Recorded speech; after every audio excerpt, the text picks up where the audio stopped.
Immigration will be a focus of President Trump's State of the Union address tonight. It comes on the heels of the president's plan to protect so-called dreamer immigrants from deportation while increasing border security. It's an important issue to the 5 Orlando area voters we spoke with ahead of Mr. Trump's speech. The group ranged from liberal to conservative in ideology and spanned generations.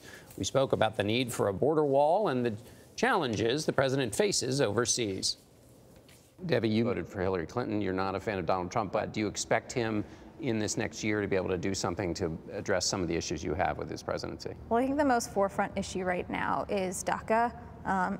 In terms of immigration, he's put a clock on Congress to figure out, a resolution for DACA recipients. And at this point, Congress isn't coming up with anything. My family, my husband is an immigrant. My parents and my siblings are immigrants. They came from Canada and England, respectively.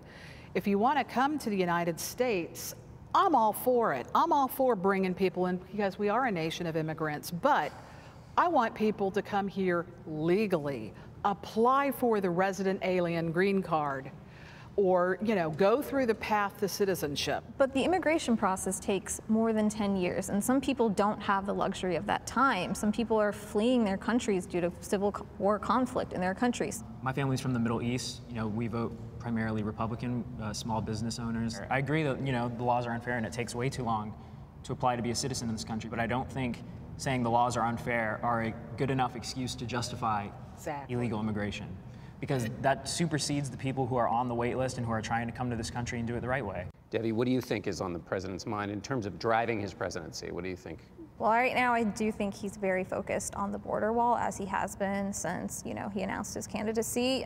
Personally, I think that's a huge mistake. It's going to be a waste of taxpayer dollars. Angela, you're a Trump supporter. Do you care about the border wall, and how much, if so? I want the wall, and I think Mexico can pay for it. When you say pay for it, it doesn't really have to be monetarily. There could be something of value that could be utilized from out of Mexico. So it could be a win-win for both of our countries. Daniel, do you feel safer with Donald Trump as president? Absolutely. What's your feeling about North Korea, Angela?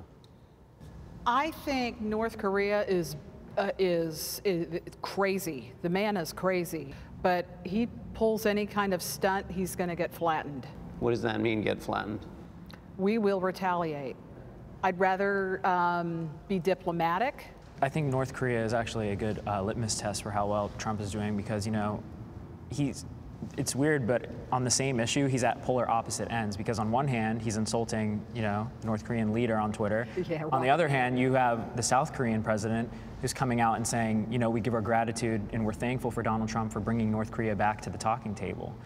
So it's just amazing to me how he can be. Trump is crazy like a fox. Yeah, very. And the other, he scares people who aren't Americans and don't understand the nuances of the language. All they see is a lunatic, crazy man who they can't figure out. And so that keeps them on their heels, I believe. Debbie, what's your feeling about the national security under the Trump presidency?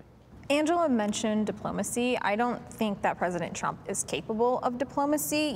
He's insulting world leaders on Twitter without a second thought. But diplomacy is overblown.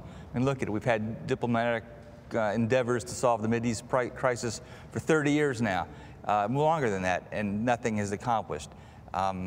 It's just diplomacy is a bunch of mealy-mouthed people, in my opinion.